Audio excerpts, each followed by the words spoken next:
Hello guys, this is Akshay Tripathi. Welcome back to my YouTube channel Classify.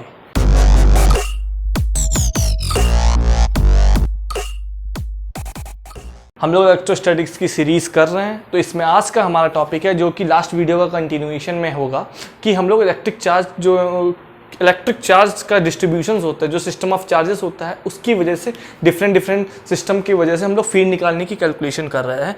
Last video में हम लोगों ने point charge का तो सबको पता ही होता है, लेकिन उसको भी डिस्कस किया है, और उसके बाद हम लोगों ने लाइन चार्ज को भी डिस्कस किया है। बहुत ही अच्छे से एडवांस लेवल तक के हर एक पॉइंट को उसमें समझने की कोशिश की है, और हम लोग रिंग का भी हम लोगों ने लास्ट में देखा था। इस वीडियो में भी हम लोग इलेक्ट्रिक चार्ज का कैलकुलेशन ही करेंगे। इलेक्ट्रिक चार्ज मैंने बोला, इलेक्ट्रिक फील्ड का कैलकुलेशन हम लोग करेंगे। इलेक्ट्रिक फील्ड कैलकुलेशन, हेडिंग हमारी वही है, फिर से electric field calculation. Okay, last video में हमने देखा था कि हमको कैलकुलेशन की थी रिंग की, लेकिन वो पूरी रिंग थी। हम लोगों ने रिंग की कैलकुलेशन की थी, वहां पे फील्ड कितनी आई थी हमारी, KQX upon R square plus X square की पावर 3/2, इतना हमारे पास आया था। अगर मैं इसकी एक्सिस पे X डिस्टेंस दूर हूं और इसकी रेडियस R है और इसके ऊपर टोटल चार्ज Q है, इस रिंग के ऊपर, ये रिंग है इस डिस्टेंस पे, तो यहाँ पे इतनी फील्ड होती थी इसकी। ये हम लोगों ने देखा। लेकिन क्या रिंग जरूरी हमेशा पूरी ही हो? मान लो इतना एंगल से ना कुछ दिया गया हो तो क्या होगा, या मान लो हाफ रिंग दी गई हो या क्वार्टर दिया गया हो, क्या करोगे?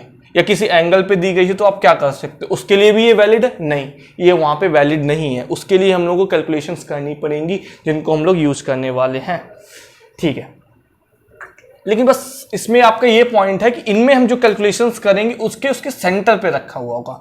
एक फुल रिंग के अगर हम लोग सेंटर पे रख देते थे चार्ज को, तो वहां पे फील्ड कितनी होती थी? 0, जो कि हम लोग लास्ट वीडियो में अच्छे से डिस्कस कर चुके हैं इस बारे में। लेकिन इस वीडियो में अगर देखा जाए तो हम लोग डिस्कस करने वाले हैं कि एक हाफ रिंग है हमारे पास, या हाफ का मतलब हो सकता है फुल हाफ हो, 180 डिग्री एंगल यहाँ पे पूरा है, या ये किसी एंगल थीटा पे हो, या इसका क्वार्टर एंगल हो, कुछ भी हो सकता है। तो उनके अगर उसके सेंटर पे अगर हम लोग चार्ज को रख देते हैं तो वहां पे फील्ड की वैल्यू आखिर कितनी होगी, इस चीज को हम लोग डिस्कस करने वाले हैं। चलिए ना स्टार्ट करते हैं इस टॉपिक को। ओके, चलिए शुरू करते हैं। रिंग डालते हैं, रिंग, ये भी रिंग ही हेडिंग डाल के रखते हैं, लेकिन इसमें ऐसी रिंग है जो कि ना मतलब पूरी रिंग ना होके कुछ एक पार्ट होगा उसका, और उसके सेंटर पे चार्ज रखा हुआ है। फॉर एग्जांपल ये हम यहां पे डायग्राम बनाते हैं, ये रिंग है ऐसे, इतना हिस्सा रिंग का है, इसका सेंटर ये होगा। मान लो ये रिंग पूरी होती तो ऐसे पूरी बन जाती, गोल गोल गोल गोल ऐसे बन जाती, लेकिन हम लोगों के पास पूरी रिंग नहीं है। अगर क्योंकि पूरी रिंग हो गई तो हम लोग लास्ट में देख ही चुके हैं उसकी फील्ड 0 होती है। लेकिन इसका नाम हम लोग सॉल्व करके देखते हैं। मान लो ये थीटा, इतने पे ना इस अपने सेंटर पे ये थीटा एंगल सब्टेंड कर रहा है, इतना आर्क है बस रिंग का, ठीक है। रिंग का इतना पार्ट है हमारे पास, ठीक है, ये रिंग का पार्ट है, इतना हमारे पास है। इसकी अगर लीनियर चार्ज डेंसिटी लैम्डा मान के चले, लीनियर चार्ज डेंसिटी क्या होता है मैंने बता चुका, चार्ज पर यूनिट लेंथ की बात करते हैं, लीनियर चार्ज डेंसिटी लैम्डा है, इसकी यूनिफॉर्म होगी, ठीक है।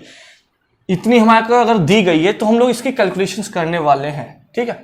अगर आप इसमें देखो तो आप कहोगे इसका तो अगर ऐसे तो ये पॉइंट चार्ज तो है नहीं, तो हम लोग को कोई टेक्निक यूज करनी पड़ेगी, इंटीग्रेशन हम लोग मेथड यूज करेंगे।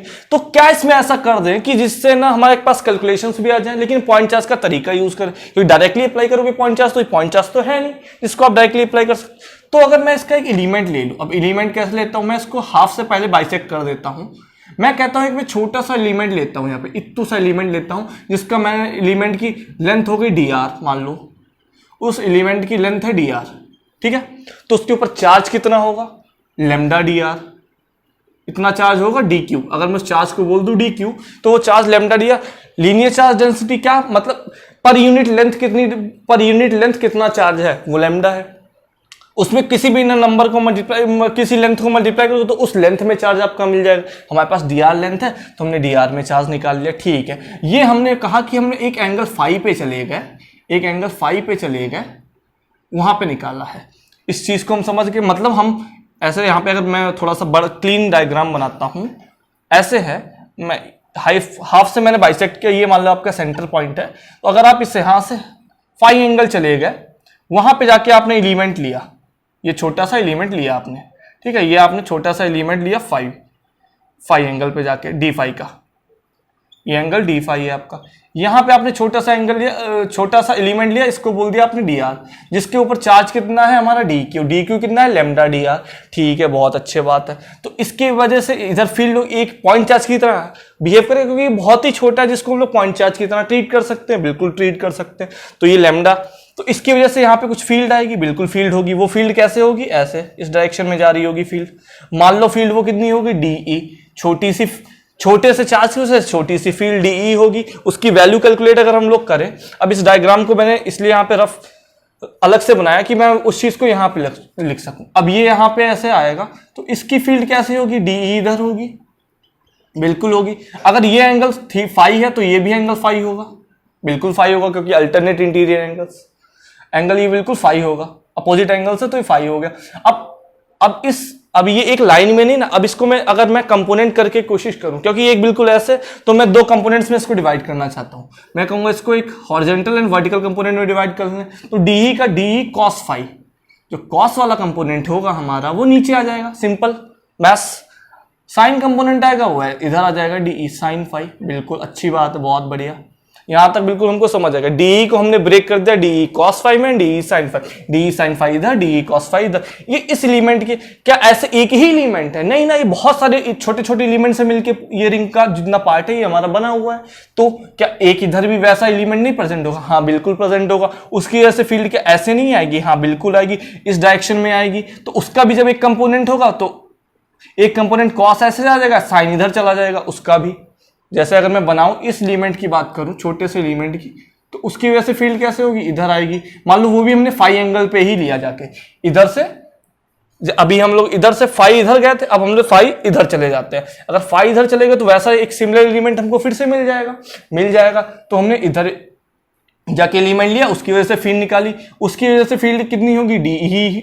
मैं इसको रेड पेन से आपके लिए रेड मार्कर से लिख देता हूं। इसकी वजह से फील्ड कितनी होगी, डीई होने वाली है। अब इसके भी कंपोनेंट करेंगे तो एक कंपोनेंट आ जाएगा नीचे की ओर, डीई कॉस फाई, और इधर आ जाएगा डीई साइन फाई।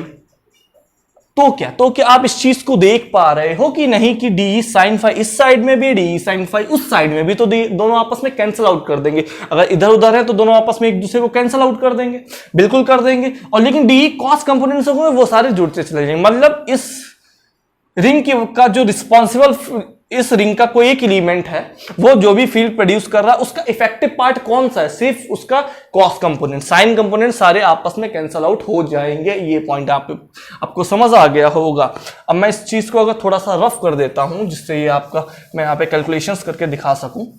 ठीक है, यहां तक आप समझ गए। तो डीई नेट कितने होने वाला है, डीई का इंटीग्रेशन करेंगे तो आपके पास ई नेट आने वाली है, कहां पे, सेंटर पे, E net at the centre. हम लोग सेंटर पे निकालने की कैलकुलेशन कर रहे हैं किसी रिंग के एक पार्ट की वजह से, तो डीई आएगा। लेकिन डीई का कौन सा कंपोनेंट ले रहे हो, क्या पूरा डी ही, नहीं, डीई का साइन वाला नहीं, डीई का कॉस वाला हमको लेना है। डीई का कॉस वाला क्यों लेना है, क्योंकि वही एक इफेक्टिव कंपोनेंट ऐसा है जो कि हमारा फील्ड को में पार्ट कर रहा है, फील्ड का है ना, मेन है ना, फील्ड में कंट्रीब्यूट कर रहा है। तो डीई यहां पे लिख दिया हमने कॉस फाई, बहुत बढ़िया। अब इंटीग्रेट कहां से कहां तक इसको करने वाले हैं हम लोग, इसको इंटीग्रेट हम लोग करेंगे।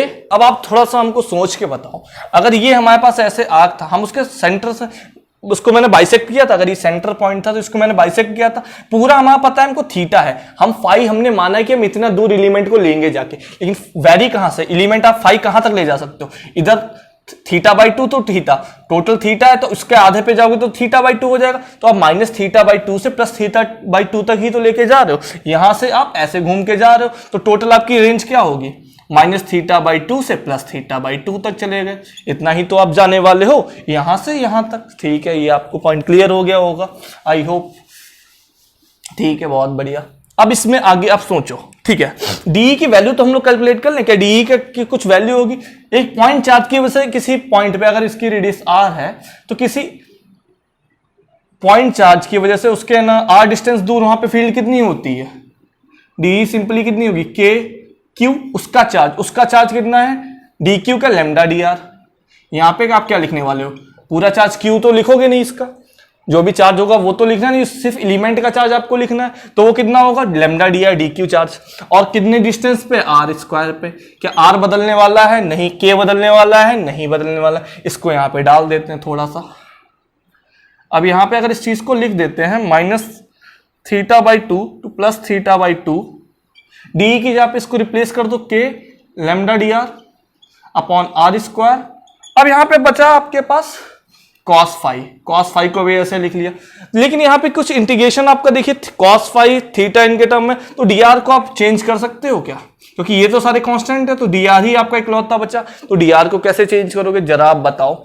मैंने अभी आपको जब डायग्राम यहाँ पे बना के दिया था, मैंने उसमें क्या बोला था आपको, ये बोला था इस सेंटर पे आप फाई एंगल पे गए, आपने डी फाई का एलिमेंट लिया, डी फाई एंगल पे डी आर का एलिमेंट लिया। आपको एक फॉर्मूला बहुत अच्छे से पता होगा, theta equal to arc by radius. यहां पे थीटा कितना है आपका, छोटा सा डी फाई, छोटा सा एंगल डी फाई। आर्क कितना हुआ आपका, डी आर। रेडियस कितनी है, नीचे आर। ये हो गया आपका एक formula, theta equal to arc by radius. ये आपने फॉर्मूला पढ़ा हुआ होता है। हम लोग D5 पे गए, हमने थोड़ी देर पहले इस चीज को बनाया था। D5 पे गए तो dr का लिमिट, तो r कितना हो गया आपका, dr का एंगल कितना है D5, रेडियस कितनी थी आपकी r। तो यहां से आपने dr को निकालेंगे तो कितना आ जाएगा r d5। तो आप सिंपली dr को क्या लिख सकते हैं, r d5। चलो लिख देते हैं, बहुत अच्छे। इसको मैं रफ कर देता हूं। तो dr की जगह पे हम लोग क्या लिख सकते हैं, सीधे मैं लिख देता हूं यहाँ पे r d5 लिख सकते हैं। तो आर डी फाई देखिए, एक आर तो एक आर कैंसल आउट हो गया, बाकी के लेमडा आर बाहर आ जाएगा, इंटीग्रेशन में बचेगा कॉस फाई डी फाई। लिख देते हैं जी pi by two minus theta by two to plus theta by two, K lambda by R तो बाहर आ गया, सिर्फ यहां पे अंदर हमारे पास बचा cos phi D phi. Cos phi का इंटीग्रेशन क्या होता है, सिंपल मैथ साइन फाई। इस चीज को यहां पे रफ करके यहां पे अब लिखते हैं सिंपल। कॉस फाई का इंटीग्रेशन क्या होता है, sine phi. K lambda by R तो आपने बाहर ले लिया, कॉस फाई का इंटीग्रेशन साइन फाई लिख दिया, बहुत बढ़िया। लिमिट कहां से, minus pi by two to plus वो minus theta by two to plus theta by two, बहुत बढ़िया लिख दिया, ठीक है।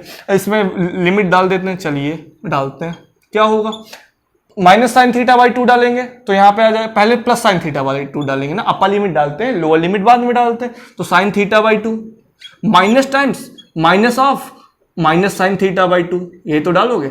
और आपको पता है sine of minus theta, sine of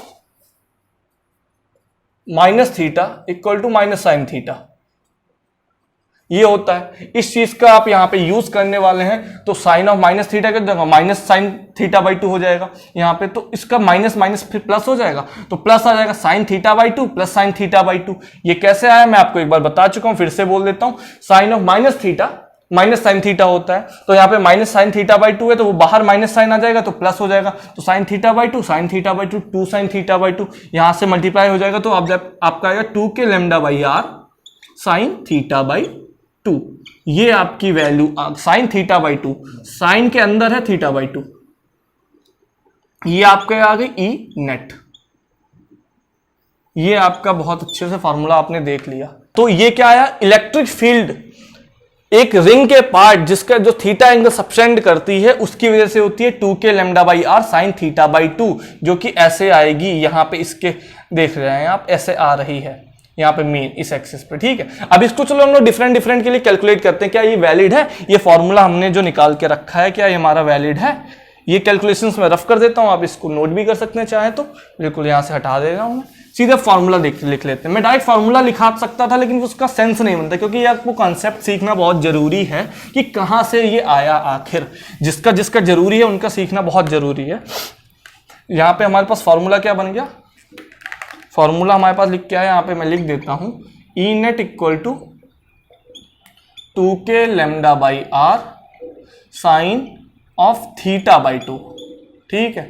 ये हमारा फॉर्मूला है। थोड़ा सा इसको जस्टिफाई कर लेते हैं, क्या ये फॉर्मूला सही है, कैलकुलेशंस हमने किए हैं क्या ये सही है, एक बार इस चीज को देख लेते हैं।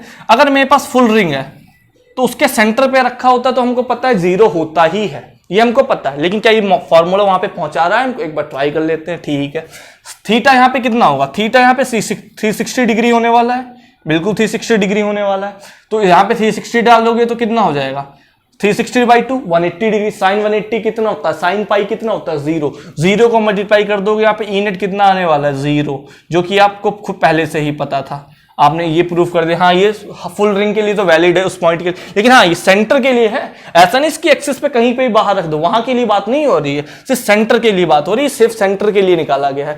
अगर मेरे पास फुल रिंग की जगह पे हाफ रिंग हो तो उसके लिए कितना वैल्यू आएगी, तो यहाँ पे हमारे पास हाफ रिंग के लिए देखेंगे तो एंगल थीटा कितना हो गया 180 डिग्री, 180 इसमें डाल देते हैं तो कितना होगा sine of 180/2 sine 90 degree, sine 90 कितना होता है 1, तो यहाँ पे सिर्फ कितने वैल्यू आएगी सेंटर पे 2k λ/r आएगी। ठीक है, बहुत बढ़िया, इतनी वैल्यू आ गई हमारे पास इलेक्ट्रिक फील्ड की। ठीक है, ये भी बहुत समझ। अगर हमारे पास क्वार्टर एंगल हो, मतलब 90 डिग्री का हो सिर्फ, तो यहाँ पे कितना आएगा साइन 90, साइन 90/2 करेंगे तो साइन 45 डिग्री, साइन 45 डिग्री कितना होता है 1/√2, तो 2k λ/r इंटू 1/√2, तो कितना आ जाएगा √2 कैंसिल हो जाए, मतलब √2 को 2 से करेंगे तो √2 आ जाएगा, हमारे पास सिर्फ वैल्यू कितनी बचेगी √2k λ/r, वो होती है ऐसे इसके लिए। बाकी कोई भी आपको दिएगा 60 डिग्री 80 डिग्री 30 डिग्री, अगर आपको वैल्यू साइन की वैल्यू पता है, साइन ऑफ एंगल जो भी आएगा वो आपको अगर पता है तो आप सिंपली कैलकुलेशंस कर सके हो। ये बहुत ही इंपॉर्टेंट है, आपका पूछा जा सकता है एग्जाम में, इससे related direct formula based question भी इसमें बहुत आराम से आ सकते हैं। तो आई होप आपको कोई ना वीडियो पसंद आया होगा, इसमें मैंने पूरा रिंग का कंसेप्ट आपको बता दिया है। If you like this then like my video, subscribe कर सकते हैं मेरे चैनल को, अपने फ्रेंड्स के बीच में शेयर कर सकते हैं। Thank you for watching.